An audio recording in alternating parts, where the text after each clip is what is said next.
He'll be back.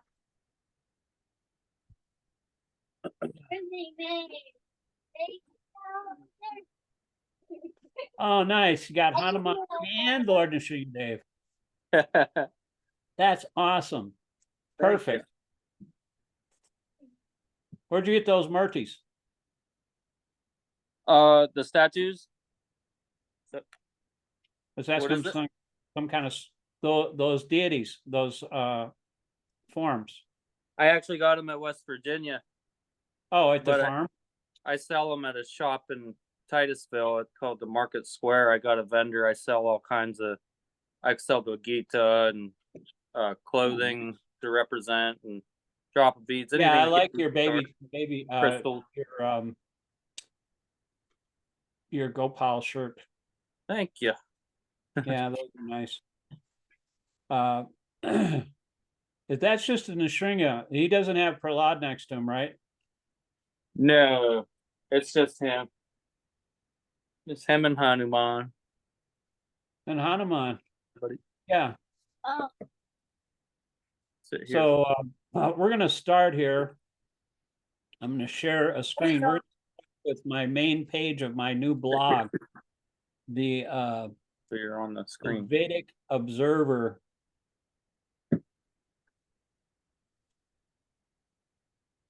You see it?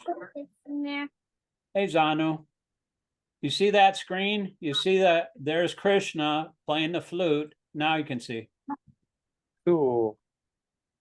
And that's Veda Vyas. He's the author of the Shastras, all the Shastras. If you go to the library, you can see all of his works, all of his writings. It takes up like a whole row of books. Most of them are by some stupid Christians, though, that don't know what they're talking about. They really try to bash the Vedic religion because they want Christianity as the only religion. So Max Mueller, their religion's a knockoff of of the Vedic literature. Yeah, well, they're sectarian, but the sectarianism is really weird because even a dog would know who his master is, right? Like, have you ever had a dog? Do you have a dog? You guys have a dog? Oh, there he is. That's came cool. in right when we started talking about it. Yeah, he knew I was going to talk about him. What's his name? Ellie. Now, like, say Ellie. Hey, Ellie. Chant Hare Krishna. Hare Krishna, Ellie. Yeah. You feed him some prasadam sometimes? Oh, she needs her food. Okay, thank you. But the thing is, dogs,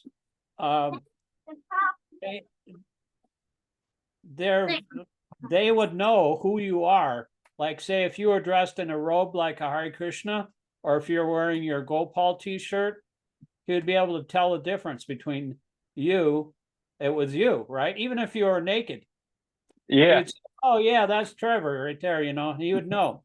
So, it's like sectarianism is really weird because even a dog can find out who his master is. So a sectarian person has no excuse, unless they're completely blind to who God is. They really should be able to tell who their master is because the master is reflected in the heart of the servant, right? Right. So even a dog can tell. So people are usually stupider than dogs. I know I am. But Krishna is very kind because he gives prasad to the dogs and tells them to chant Hare Krishna. And like Bhaktivinoda Thakur, he was the dogs keep it simple. They are very loyal to their master. And so Bhaktivinoda Thakur, the father of Prabhupada's spiritual master, he said, I just want to be a dog of this house. I'm going to guard the house. I'm going to sit out in front of the house and guard it. And, and that's the way he conducted his household life because he was like taking the humble position. Everybody is servant of God and I'm just guarding this house. I'm the household dog. Anyway, Bhaktivinoda Thakur was one of the greatest acharyas in our line. Anyway, yes. We're gonna take turns here reading the actual blog, the beginning post of this blog. I'm going to make this a regular thing. Every week I'm going to have a different topic, and we're going to go different topics as things change in the world. And they had this one, well, it'll explain it here. We'll take terms, each paragraph. This is called, as you can see up here, it's called the Vedic Observer, Śāstra-cakṣusā. Shastra means the scriptures, and Cakṣusā means seeing through the eyes of the scripture. See like Vyasadeva is he compiled the scriptures, but actually, he only did that. He was an incarnation of Krishna, actually. This old guy here, but Krishna is actually because he's an incarnation of Krishna, he was enabled to understand the law of God. Only God can reveal the scriptures. And so seeing things through the eyes of scriptures. Here's Vyasa again. He's shining the light of Krishna through all these people that are just like suffering in Kali Yuga, eat and drink, and eating, That's drink. awesome. Yeah, that's a good picture too. But anyway, we'll take turns here. Seeing current events through the eyes of the scripture. The Vedic Observer was a column of Back to Godhead magazine. You know that magazine, right? Yeah. Yep. That used to focus on current events. It appeared on the last page of the magazine for decades, but it was dropped for some reason. Śāstra-cakṣusā means to see the world around us through the light of the Vedas. This blog is directed toward bringing about a revolution in the impious lives of this world's misdirected civilization. Go ahead and read the next paragraph. In the current age of Kali Yuga, the age of quarrel and hypocrisy, our morals and values are adrift like an unanchored boat, and no one knows where it's going to drift. If we can't see exactly where we're going and how to guide the boat, we might end up crashing into the rocks. Everyone from politicians, scientists, social engineers to philanthropists has advice on how to guide society. But ordinary human beings have 4 defects. Number 1, we have imperfect senses. Number 2, we have a tendency to fall into illusion. Number 3, we make mistakes. Number 4, we have a cheating propensity. Go ahead and read this one here. A person with these defects cannot guide society. That's why we have to take guidance from the liberated souls like Srila Vyasadeva, who compiled the Vedas. Vyasa is above the 4 defects because he's the literary incarnation of Godhead. Only God can write scripture. His senses are perfect. He can see past, present, and future. He's above the 3 modes of nature, so he's not affected by the Lord's illusory energy and cannot make mistakes, and his judgment is infallible. He does not cheat.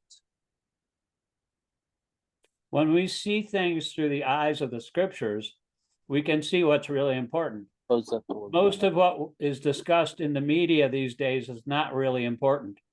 As Emerson pointed out in his essay, The American Scholar, let me read this sentence here too, because this is awesome. I was a big fan of Emerson when I was in high school.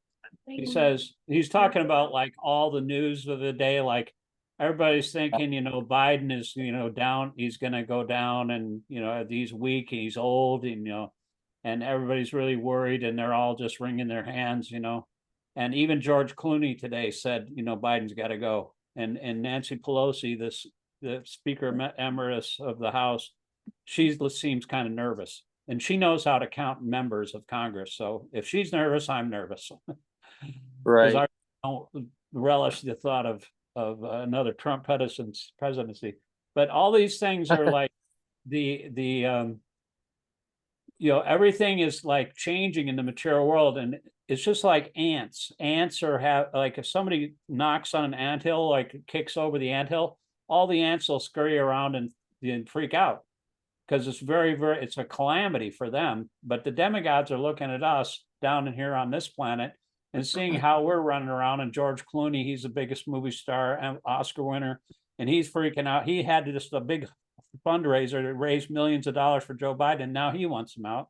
And so nobody's knows what's going to happen. But, you know, Krishna's in control. Last time I checked, he's still in control. So, you know, if he's going to maybe he wants us to fight. Maybe he wants us to wake up and see what's going on in the world. But all these things that everybody is like talking about, they're really not important because it's all temporary. And Emerson talks about this in his essay called The American Scholar. The world at any moment is the merest appearance, some great decorum, some fetish of a government, some ephemeral trade or war or man is cried up by half of mankind and cried down by the other half, as if all depended on this particular up or down. The odds are that the whole question is not worth the poorest thought which the scholar has lost in listening to the controversy. Let him not quit his belief that a pop gun is a pop gun, though the ancient and honorable of the earth affirm it to be the crack of doom. That's awesome, isn't it? That is. You know, he really loved the Bhagavad-gītā. Emerson did. Yeah. You know, there's so many quotes about it. So you can read the last two paragraphs here. Okay. The purpose of this blog's not to rehash the latest controversial trend in the news cycle that everyone's talking about. Rather, it's to draw lessons from current events that can enable us to see what's really important and how to cross over the ocean of faults, which is this Kali Yuga. We've got a good ship in this human form, and we can get across. It can get us across to the other side. Oh, there we go. Where there's no more birth. My phone's messing up. Sorry. Death, old age, and disease, which are the real problems of life. The animals cannot contemplate these topics.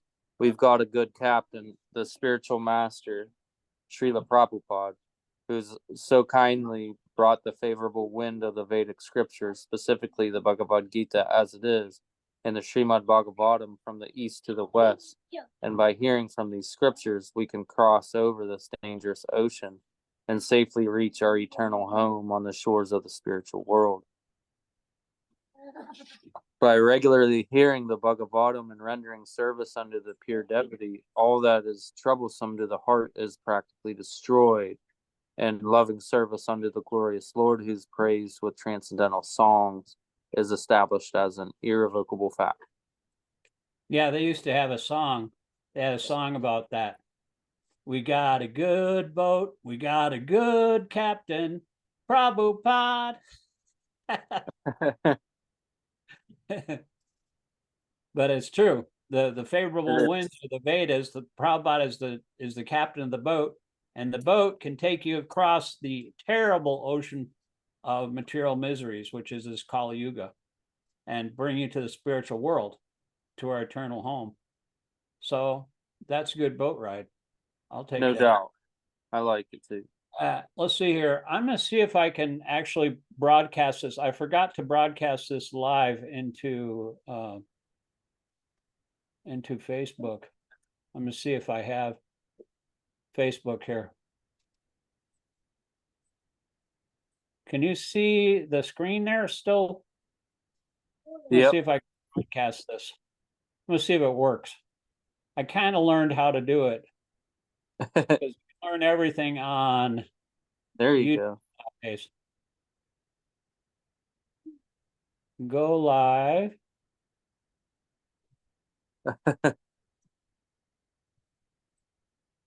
Should bring me to another page here.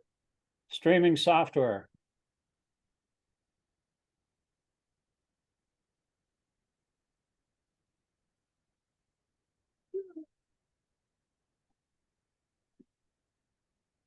Cut and paste.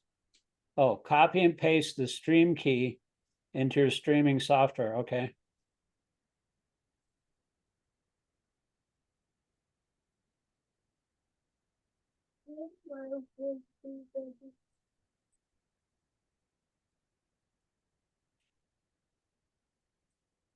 Doing Krishna class, buddy.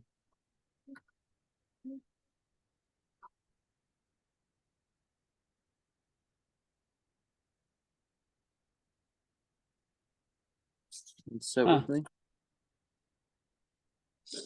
Yeah. Let me see if I can find my, oh, here it is.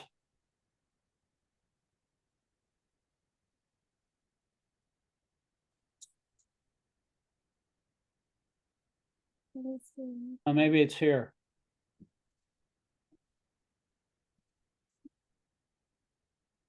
Your screen sharing is paused. Hold on.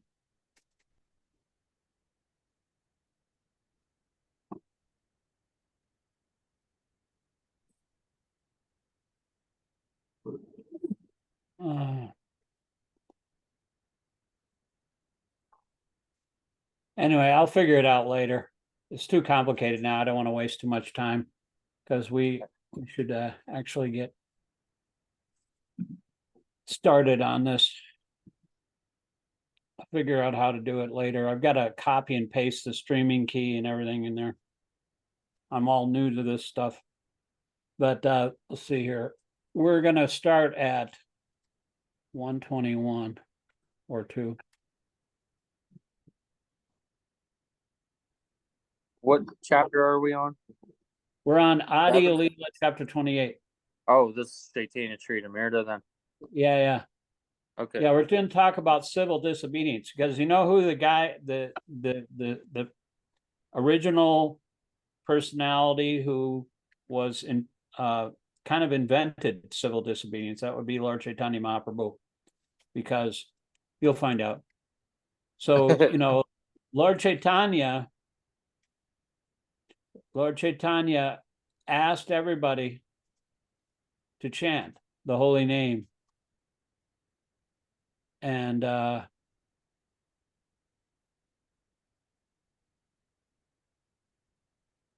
they would dance for hours.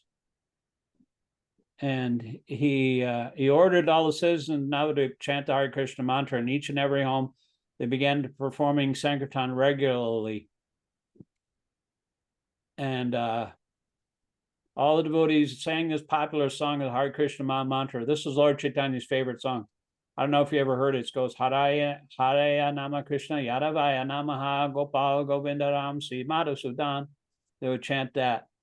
And then when the Sankirtan movement started, no one in Navadvip, that's a little town right next to the Ganges, they could hear any other sound other than the words Hari, Hari, and the beating of mridangas and the clashing of handbells.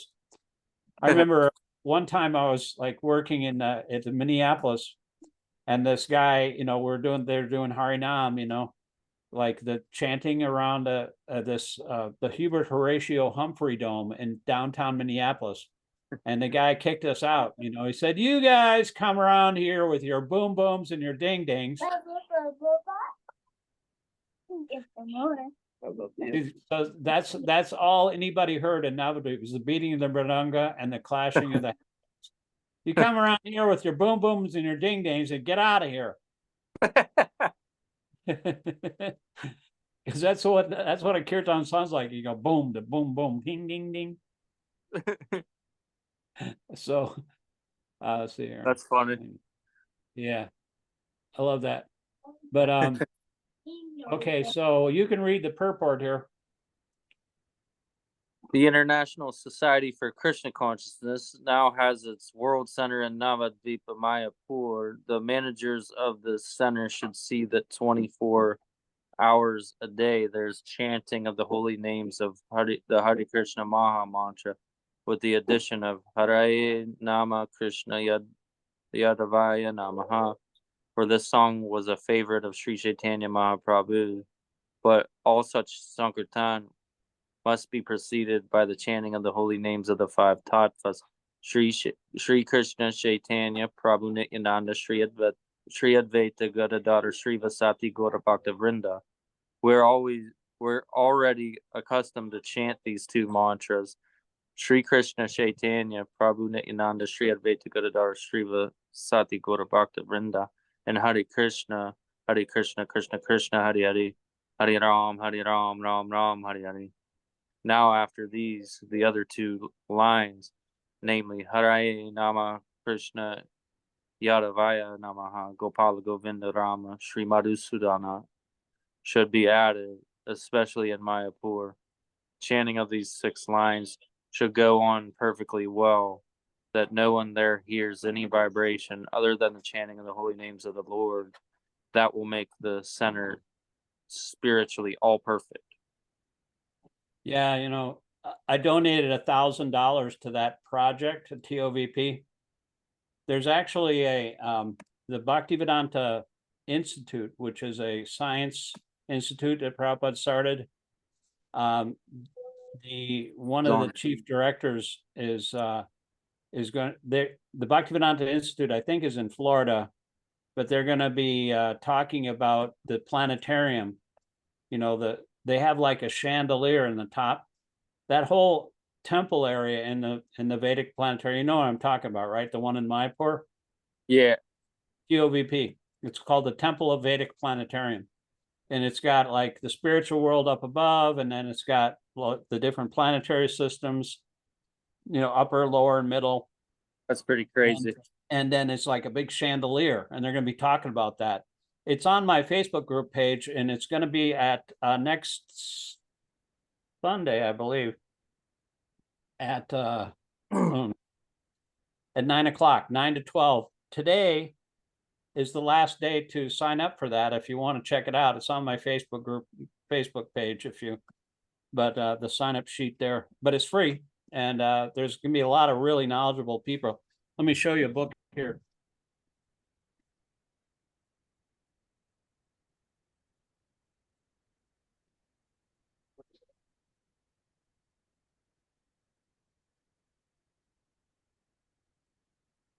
See this book here?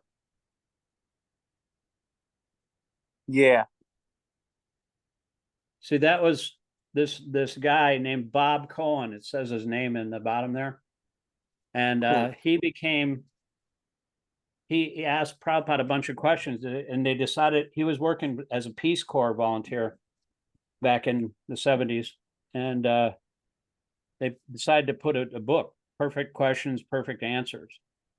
So he is the one that's going to be, he's one of the leaders of the Bhaktivedanta Institute, and he gives classes in New York City at the Bhakti Center there a lot, because that's where I live. Well, you know, he zooms in from there, you know. They have a daily morning program there, and sometimes they ask him to give class. But he's, you know, that's a really, I'm really into science, you know. That's one of my pet peeves. It really grinds my gears, so to speak, you know, that they give all credit to the material world as if that happened by itself. Nothing happens by itself, you know. I mean, they say, you know, there is no God, you know, and Prabhupada said, what do you think gives you the power to even say that? The power to speak? You know, that comes from something. It doesn't happen from nothing, you know, so it just doesn't make any sense, you know. No doubt. Anyway, let's go on here. I guess we'll just read the translation and the purport of each one. Hearing the resounding vibration of the Hare Krishna mantra, the local Muslims, greatly angry, submitted a complaint to the Qazi. You know, because they didn't want all the boom booms and the ding dings. And so, purport. The Fojadar, or city magistrate, was called the Kaji. The Zamandars, or landholders, Mandararas,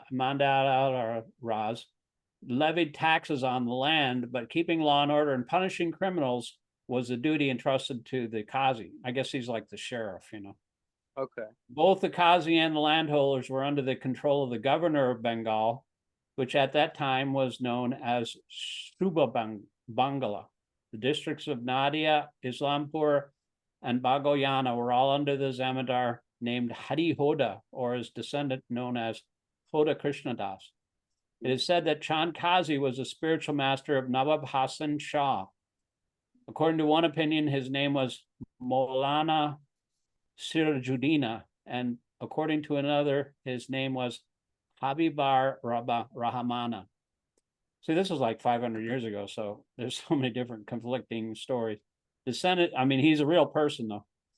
Descendants of Chandakazi are still living in the vicinity of Mayapur, in that city where they have that temple, 500 years later.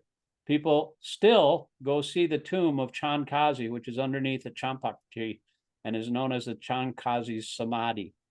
Because, once he met Lord Chaitanya, he became converted from a Muslim religion into a devotee, and he was worshipped as a saint. He's been worshipped as a saint since then, because even though he stopped the Sankirtan movement, he threatened to, he broke the Mridanga. It's like it says here in this verse here. Chandakazi angrily came home in the evening, and when he saw Kirtan going on, he broke the Mridanga and spoke as follows. Go ahead, you can read the translation and purport. For so long you did not follow the regulative principles of the Hindu religion, but now you're following them with great enthusiasm. May I know whose strength you're doing so? Purport. It appears that from the aggression of Bhakhtiyar Khilji in Bengal until the time of Chandakazi, Hindus, or the followers of the Vedic principles, were greatly suppressed. Like the Hindus in present-day Pakistan, practically no one could execute the Hindu religious principles freely. Chandakazi referred to this condition of Hindu society. Formerly, the Hindus had not been straightforward in executing their Hindu principles, but now they were freely chanting the Hare Krishna Maha Mantra. Therefore, it must have been the strength of someone else that they were so daring. Actually, that was the fact. Although the members of the so-called Hindu society had followed the social customs and formulas, they had practically forgotten to execute their religious principles strictly. But with the presence of Sri Chaitanya Mahaprabhu, they actually began following the regulative principles according to his order. That order is still existing, and anywhere and everywhere in all parts of the world one can execute it. That order is to become a spiritual master under the direction of Sri Chaitanya Mahaprabhu. By following the regulative principles, chanting daily at least 16 rounds of the Hare Krishna Maha Mantra, and preaching the call of Krishna consciousness all over the world.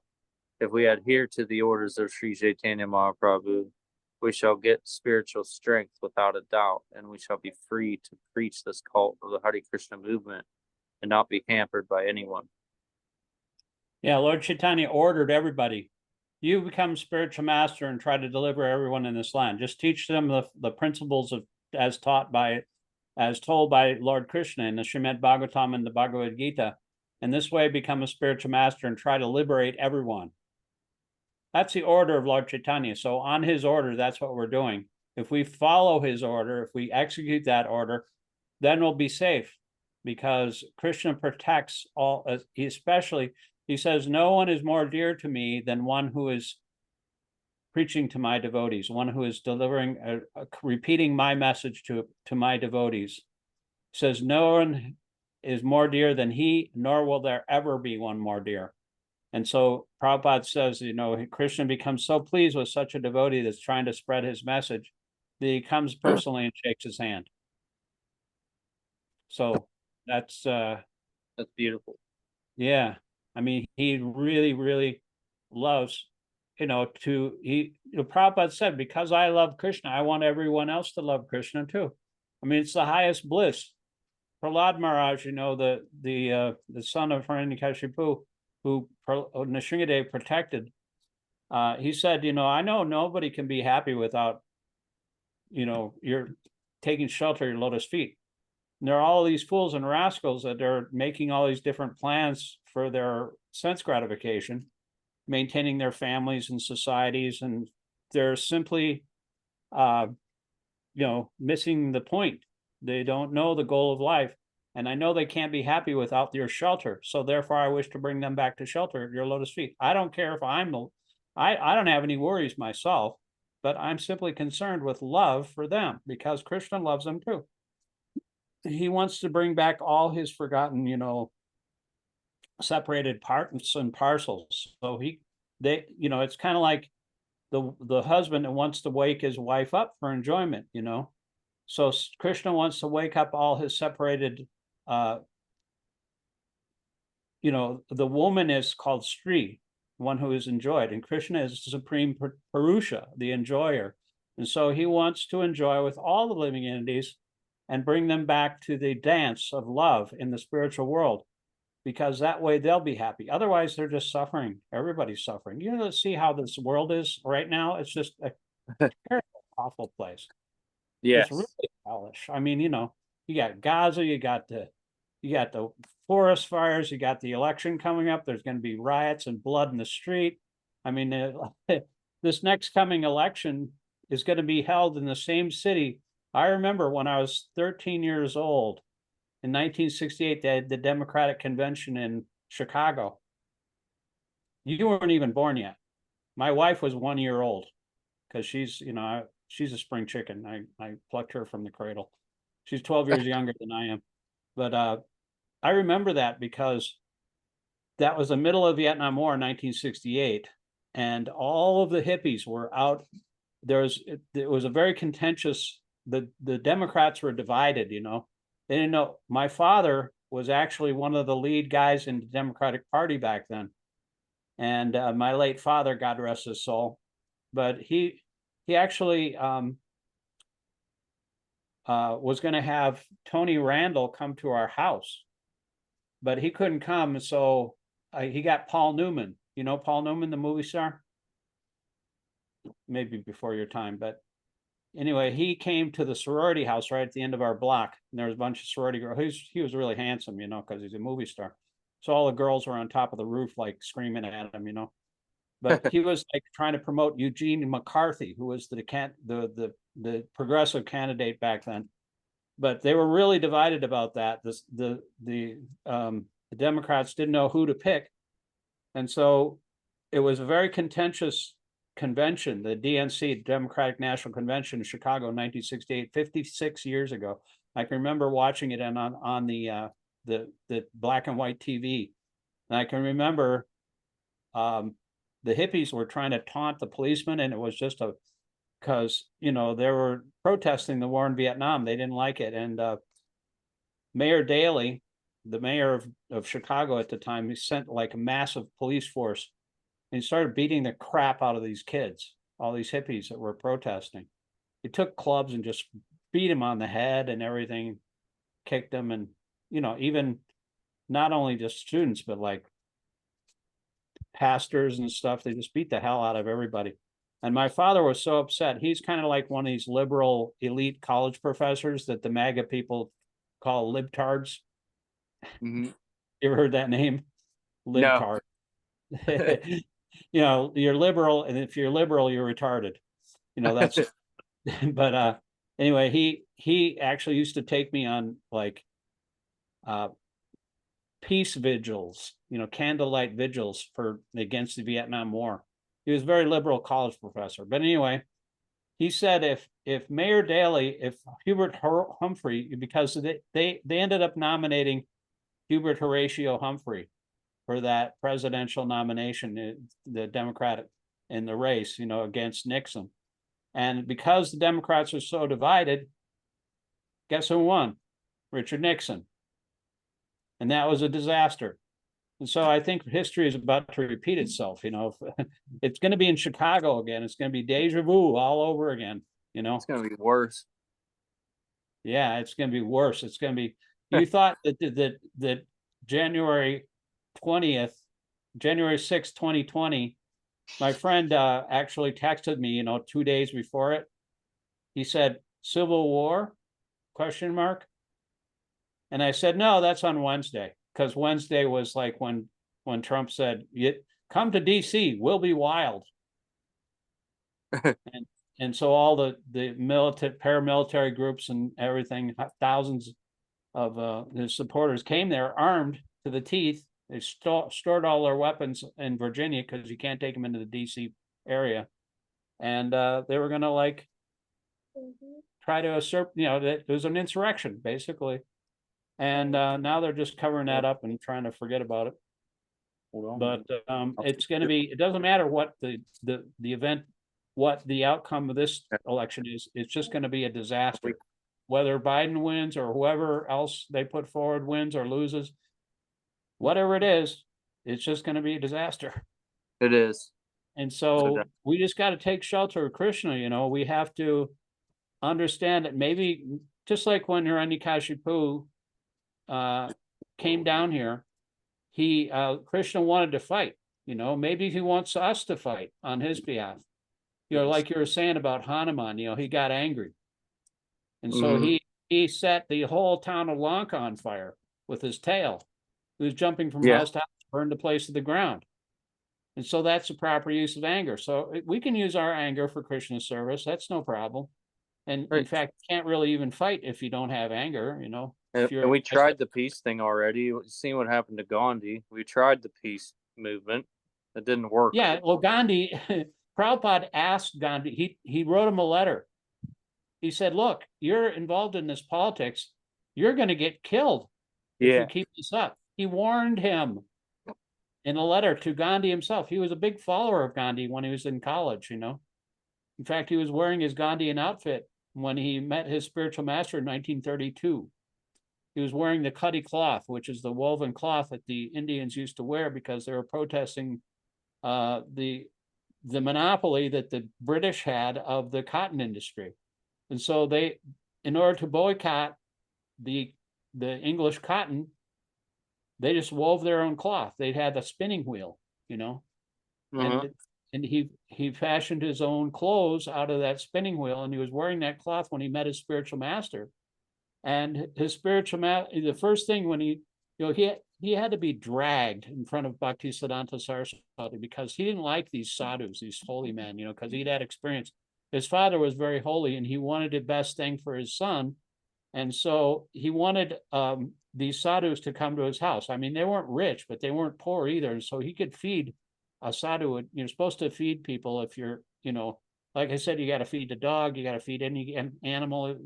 In fact, any householder is supposed to go outside the door and call 3 times. Is there any hungry man?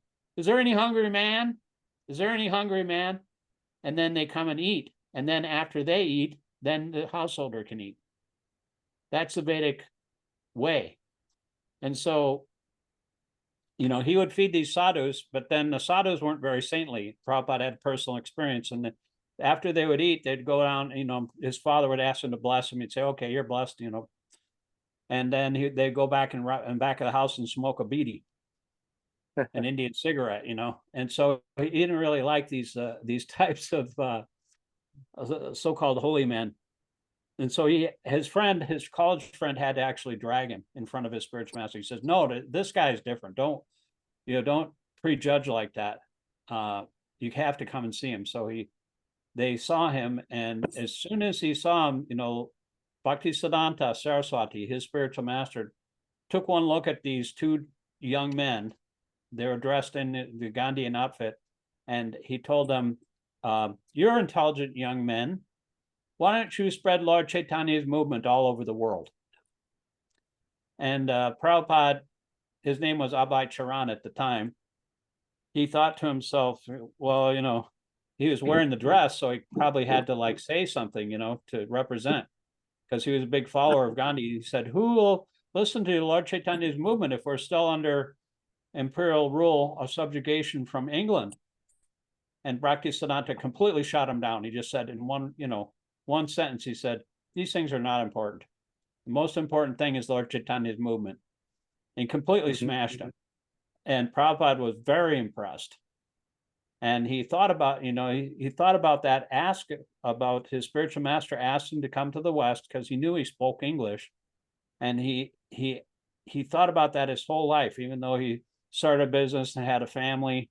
And it wasn't until after he took sannyas in his late 50s and 60s that he actually decided, okay, I'm going to do it now. I'm going to go across the West, to the West and try to fulfill the order of my spiritual master. He finally did it at the age of 70. He was even older than I am. And I'm like a fossil. Fossil about ready to go extinct, But he was very impressed with Bhaktisiddhanta. And that's how this movement got started, because he believed in the words of his spiritual master. If you follow the words of your spiritual master and you act on them, then you get unlimited power. Very, very, very powerful. Because he said, if there's any credit to on my part, it's just because I've tried to follow my spiritual master. That's, my only credit, so he didn't have any kind of puffed up idea. He said, I'm not making anything up. This Bhagavatam, this is the Srimad Bhagavad-gītā as it is. I'm not making this up. It's not my knowledge. It's Krishna's knowledge. We're just repeating like a parrot. So we're doing this only what the spiritual master, and if you have implicit faith and the guru and the spiritual master, then all the imports of the Vedas are automatically revealed from within your heart. So you have to, it's like two rails on a train. The two rails are the spiritual master and Krishna. If you have those, the guru and Krishna, then you can go straight back to Godhead with no impediment, because everything will be revealed. But you have to do it in an attitude of service. If you're serving the mission of Lord Chaitanya, it's not our mission. We're not doing anything on our own. We're just trying to fulfill the order of the spiritual master and Krishna. It's not our words. It's not our mission. It's their mission. So we're just trying to assist them in whatever way we can. And if we please them through that service, then automatically he'll give us more and more, because he says, as you surrender unto me, I reward them accordingly. What's going on out there? I got a groundhog in my garden. My dog sniffed it out. Oh, yeah. What's the dog's name again? I forget. Ellie. Yeah, that's a beagle, right? Yeah. We had a beagle when I was a kid too. His name was Snuffy. There's a big hole it dug in the eating. Oh yeah, look at that. Tail.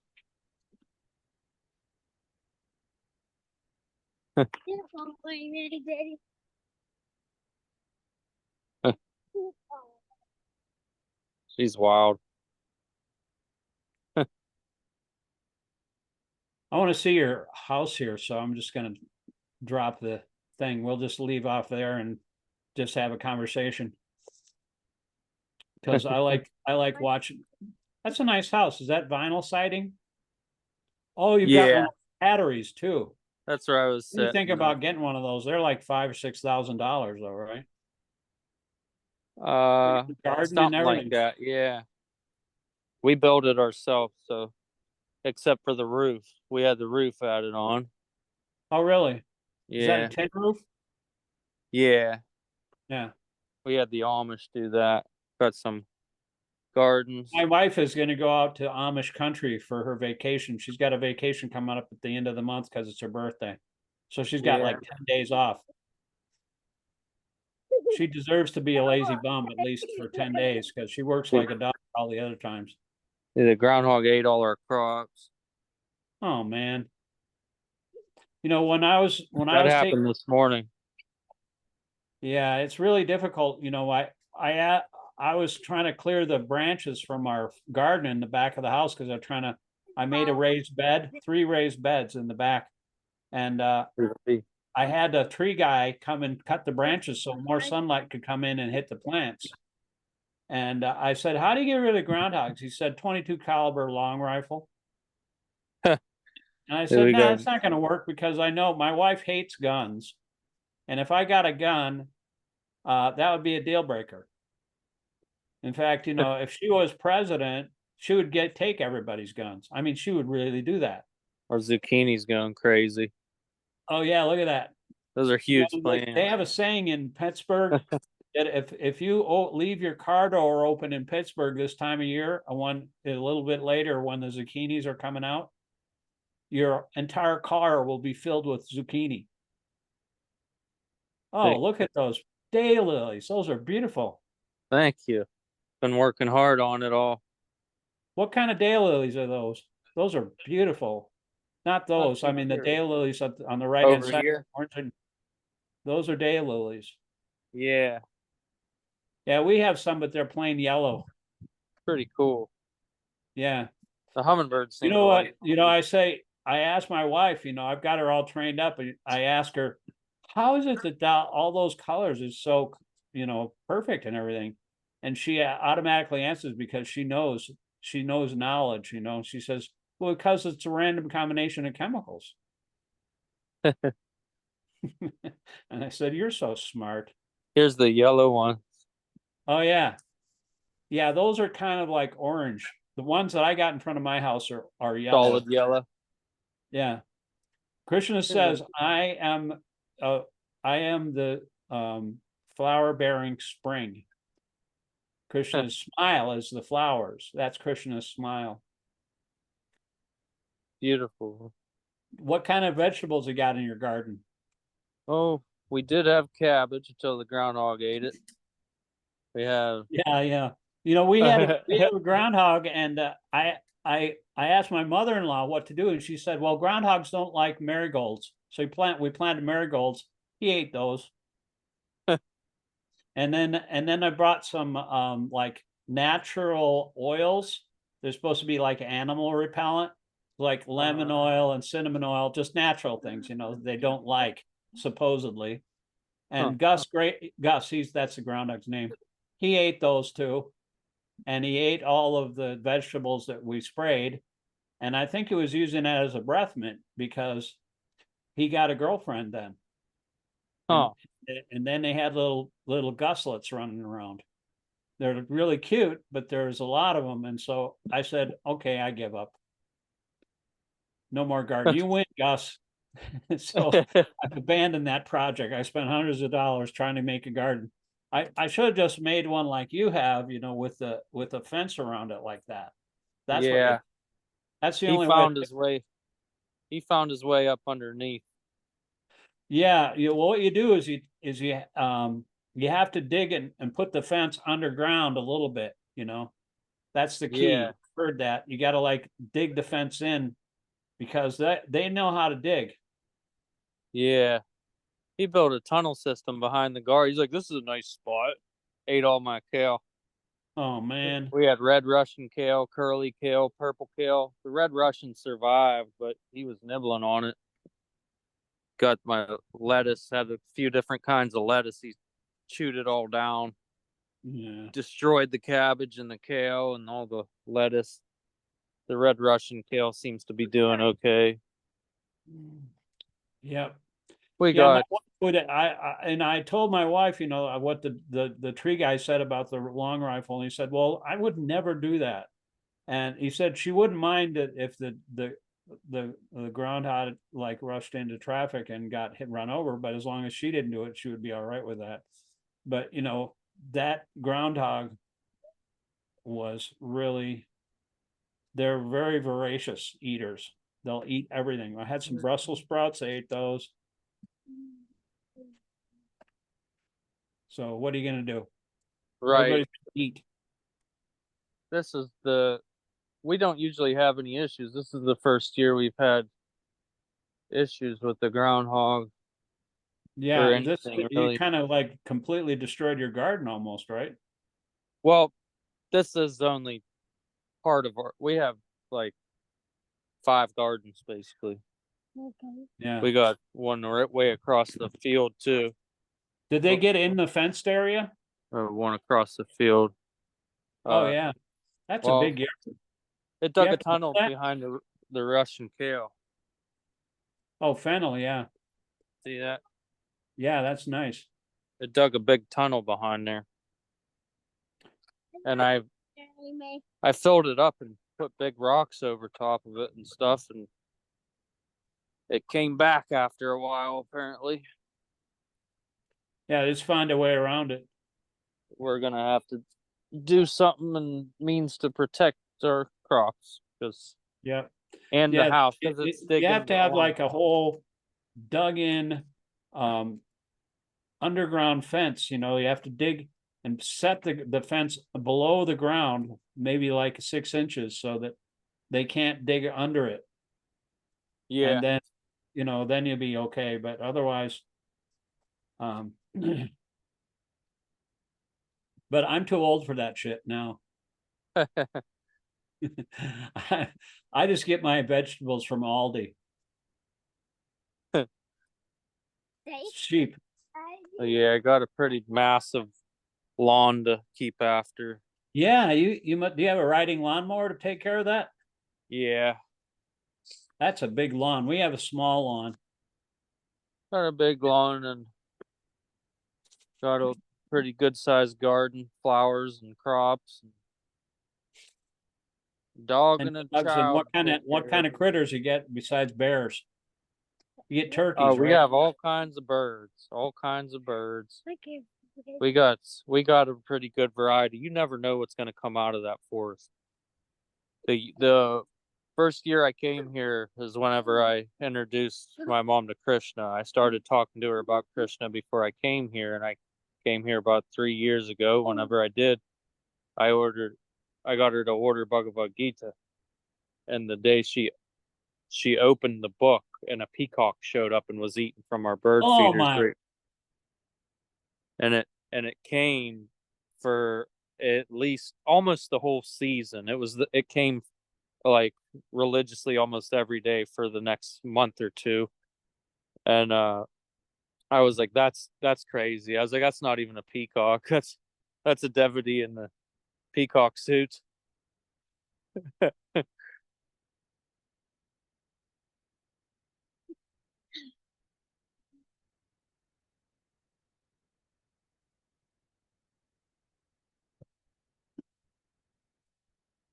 You froze.